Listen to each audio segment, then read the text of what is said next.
Bon matin tout le monde, bienvenue à Santé Équilibre, mon nom est Marie-C. Aujourd'hui, je vous montre une sauce pizza. On y va! Si vous aimez la sauce pizza, en particulier si vous aimez la sauce sucrée, je vous conseille d'essayer cette recette. Vous allez avoir besoin de 20 livres de tomates. Pour enlever la pelure des tomates, c'est très simple. Je place mes tomates au fur et à mesure qu'elles rentrent dans le jardin au congélateur et je peux tout simplement arroser mes tomates d'eau chaude. La pelure s'enlève toute seule. Et voilà, j'ai 20 livres de tomates.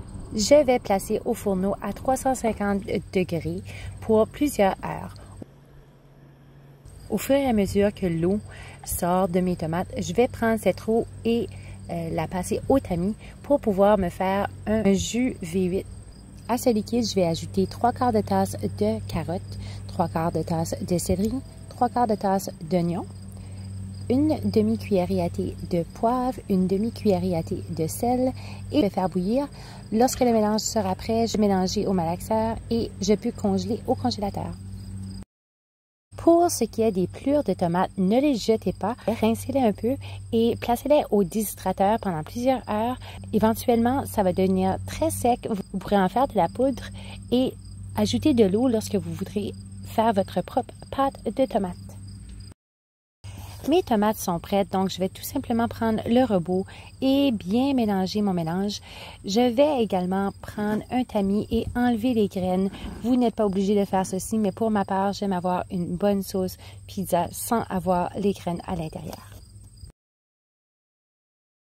Vous allez avoir besoin de 4 tasses d'oignons caramélisés, une demi-tasse d'huile, une demi-tasse de sucre, une demi-tasse d'origan, une demi-tasse de persil, 3 cuillerées à table de basilic, 2 cuillerées à thé et demi de sel, 2 cuillerées à thé et demi de rosmarin, 2 cuillerées à thé et demi de poivre et 6 cuillerées à table de sel d'ail. Vous mélangez le tout et vous laissez mijoter pour 30 minutes. Votre sauce pizza est maintenant prête. Vous pouvez choisir de la placer en conserve.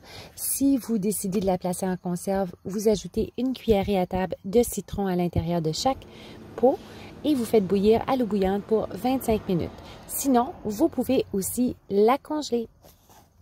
Et voilà le résultat. Donc, 11 pots de sauce pizza, 4 pots de jus V8 ainsi qu'une tasse de poudre de tomate.